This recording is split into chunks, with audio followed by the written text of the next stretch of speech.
At the gas station, the line of cars once again wraps around the block.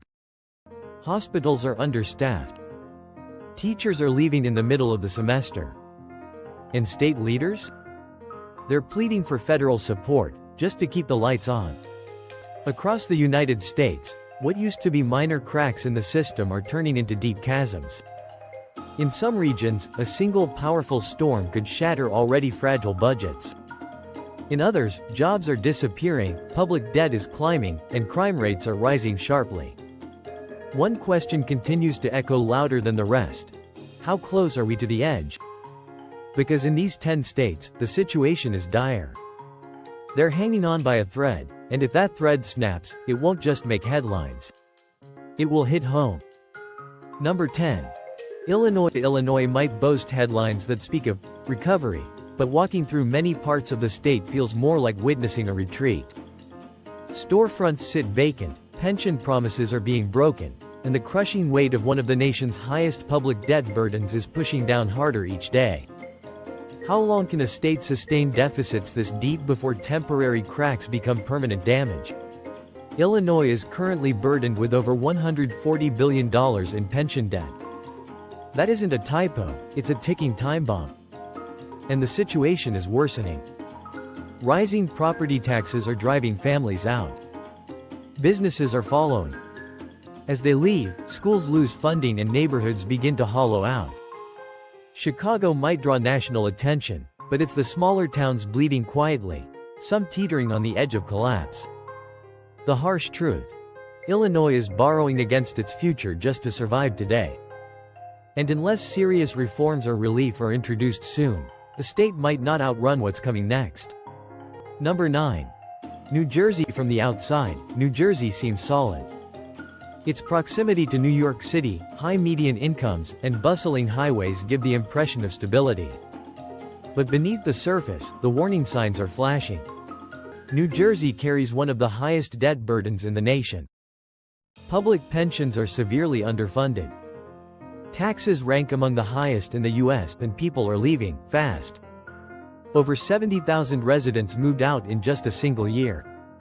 Businesses are following them. As a result, the tax base is shrinking, but the bills remain. This leads to a critical question. What happens when a state so dependent on commuter income and corporate revenue sees both begin to dry up? Budgets tighten. Public services degrade. Schools struggle. And now, some towns are already cutting corners just to stay afloat. Number 8. Connecticut. Connecticut exudes charm, quaint towns, ivy-covered campuses, and an air of quiet wealth. But beneath that polished exterior lies a growing economic struggle. Longtime residents will tell you, something feels off. Connecticut holds one of the highest per capita debt loads in the country. Billions are locked in pension obligations, and each year, interest payments alone deepen the financial hole. Property taxes are skyrocketing, and in some areas, families are being priced out of homes they've lived in for generations. This raises an urgent concern.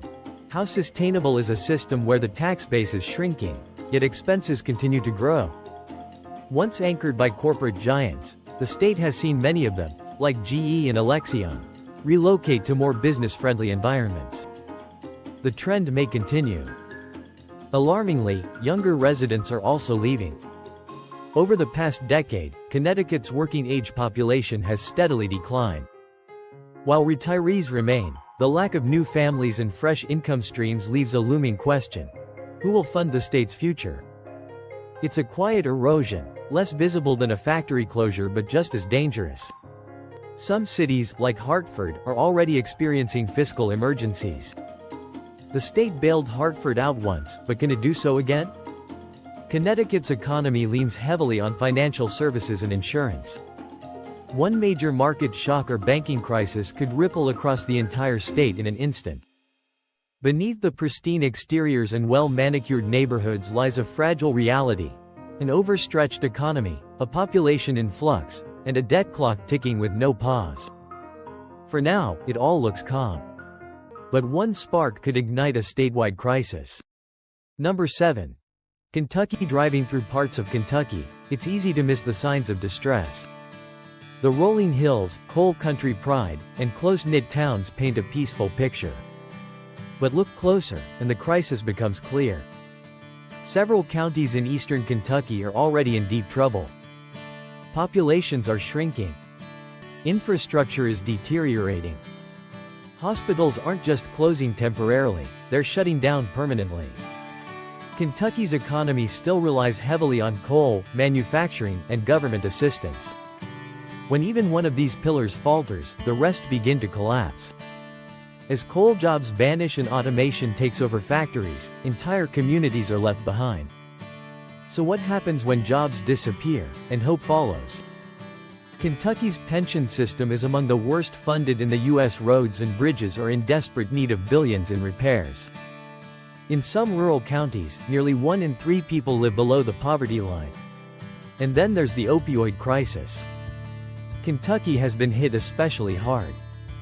Addiction has drained public resources, overwhelmed law enforcement, and broken countless families. Combine that with insufficient access to mental health services, and what remains are communities barely holding themselves together. Places like Pikeville and Hazard are attempting to rebuild. There's effort, tech startups, small-scale tourism, investments in healthcare, but the change isn't happening fast enough. Many of Kentucky's young people are leaving in search of jobs, opportunity, and a future that feels more secure. Without meaningful transformation, how long can Kentucky keep holding on? This isn't just an economic issue, it's about dignity, survival, and whether the next generation will be forced to abandon the places they still call home. Number 6. Louisiana. Louisiana is known for its music, culture, and culinary traditions. Its soul runs deep. But behind the festivals and the French Quarter charm, the state is slowly unraveling. The data speaks volumes. Louisiana has one of the highest poverty rates in the nation. Infrastructure is deteriorating, and the coastline is literally disappearing. On average, 1 football field of land is lost every hour due to erosion and rising sea levels. So how long can a state survive when both its economy and geography are vanishing? The once booming oil and gas industry is now unstable, vulnerable to fluctuating demand and tightening environmental regulations. As a result, towns that thrived in past decades are now barely hanging on. Add to that a struggling education system, underfunded public services, and a healthcare crisis marked by the closure of rural hospitals, and you begin to see a picture of a state under immense pressure. And then come the storms. Louisiana isn't just occasionally hit by hurricanes, it faces them every single season. The cost of recovery continues to rise. Insurance premiums are spiking, and in some regions, companies are pulling out altogether, leaving families without protection. New Orleans often symbolizes resilience. But beyond the city limits, many parishes are drying up economically. Youth outmigration is accelerating. Jobs are scarce. Violence in some urban areas is surging. Here's the sobering reality. While federal aid has temporarily patched up past disasters, it can't hold everything together forever. What happens when the next hurricane hits? Or when energy prices plummet again? Or when the last insurer leaves? Louisiana's challenges aren't just economic, they are environmental, structural, and deeply rooted. And unless investments begin to match the scale and urgency of the crisis, the state risks becoming not just vulnerable, but ultimately unsustainable. The signs are all around. The ground is shifting. And the next big test may be closer than anyone expects. Pennsylvania Rust Belt towns, winding hills, and time-worn brick rowhouses still shape much of Pennsylvania's identity. It's a state proud of its industrial legacy, but beneath that pride, deeper problems are starting to emerge. Cities like Johnstown, Erie, and Wilkes-Barre feel stuck in the past. Downtowns are quiet. Businesses have vanished. Populations are shrinking. In some towns, more than a quarter of residents have disappeared since their peak years. It leaves us wondering, how does a state chart a path forward when entire regions are built around a past that's no longer viable? Once a manufacturing giant, Pennsylvania's industrial engine has slowed to a crawl. Coal mines are gone. Steel mills are mostly silent. Though sectors like tech and healthcare are slowly growing, the economic divide between bustling cities and struggling rural areas is becoming more severe. The state's infrastructure is aging fast. Crumbling bridges, pothole-ridden roads, and outdated water systems are common. Meanwhile, public education funding is wildly inconsistent, leaving many schools without the basics. Add to that a public health emergency. In some counties, drug overdoses now outnumber traffic deaths. This crisis isn't just personal, it's economic, as addiction erodes entire communities. An aging population adds to the burden. Young people are leaving in search of jobs and opportunity, taking energy and innovation with them. So we're left asking, how long can these places survive on patchwork solutions? While some cities like Pittsburgh are pushing ahead, trying to reinvent themselves, others are barely holding on. California from afar, California still glows with promise, sun-drenched beaches, tech giants, and cultural capital. But the closer you look, the more visible the cracks become. In major cities, the cost of simply existing has become unbearable. Even those earning what used to be considered high salaries are struggling. Families are packing up. Small businesses are shuttering. In many places, homelessness has reached a crisis level. Here's the question. How does a state with such economic power have so many people sleeping on sidewalks? The state's energy systems are under serious stress. Blackouts are no longer rare. Drought is draining water supplies. Fires are more frequent and devastating. Insurance companies are walking away, leaving entire communities unprotected. The population shift is impossible to ignore. Over 500,000 people moved out of California between 2020 and 2023. Teachers, nurses, electricians, workers the state depends on, are heading for more affordable places.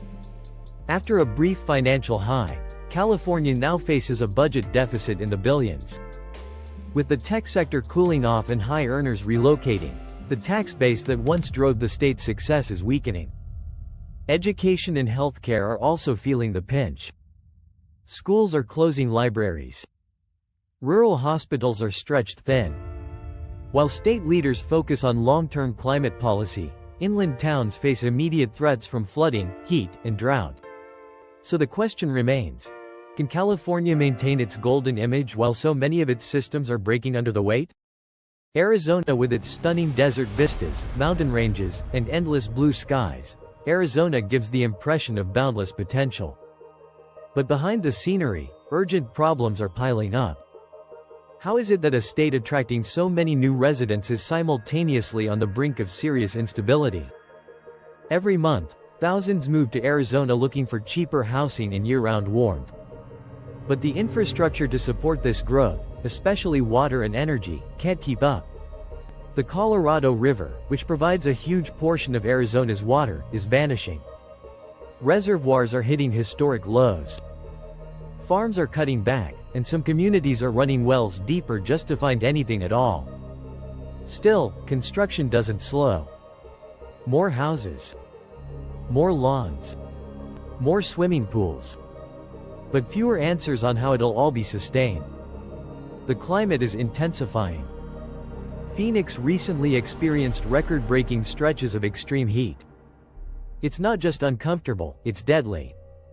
Hospitals are filling with heat stroke cases. Power grids are under pressure. Entire neighborhoods are becoming difficult to live in. The housing market has also become volatile. What used to be affordable is now out of reach for many families. Schools, hospitals, and local agencies are struggling to keep up with demand. Politics add another layer of tension. Disagreements over immigration, voting laws, and climate action have created legislative standstills, delaying real solutions. So the real concern is, will Arizona evolve fast enough? Or is it building a future it can't sustain? Maryland often appears polished from the outside. It's home to bustling suburbs, major employers, and scenic landmarks. But underneath that success story lies a state with mounting internal challenges.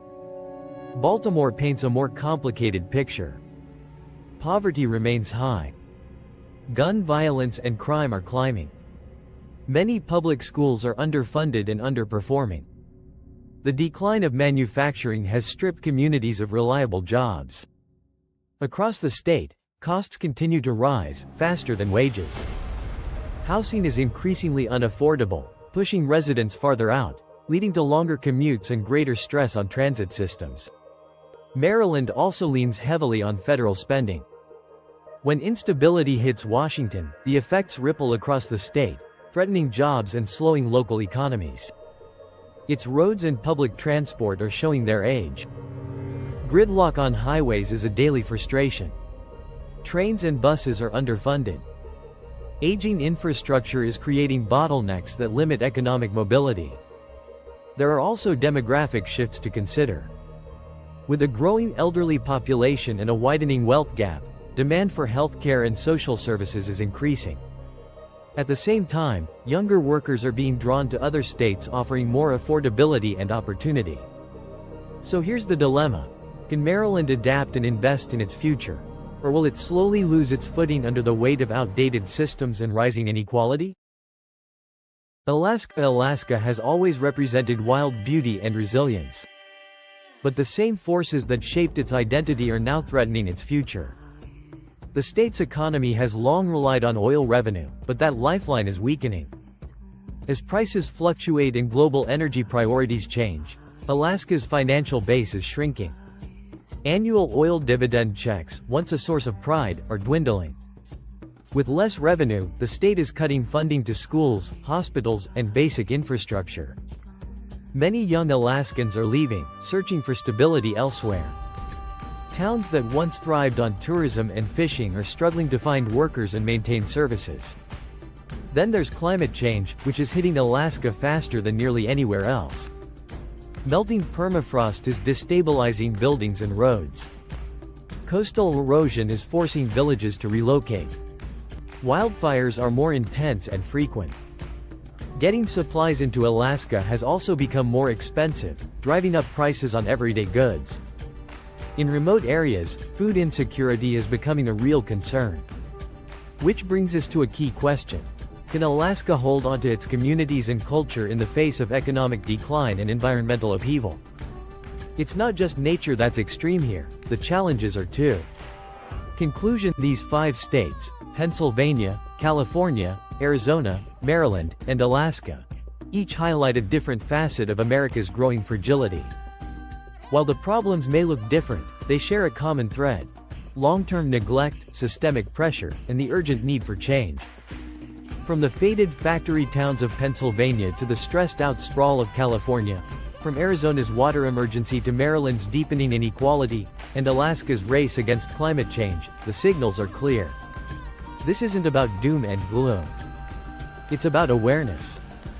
Because the first step towards solving a problem is recognizing it. If this video gave you something to think about, hit subscribe and share it with someone who should see it too. Stay alert. Stay engaged. And we'll see you in the next one.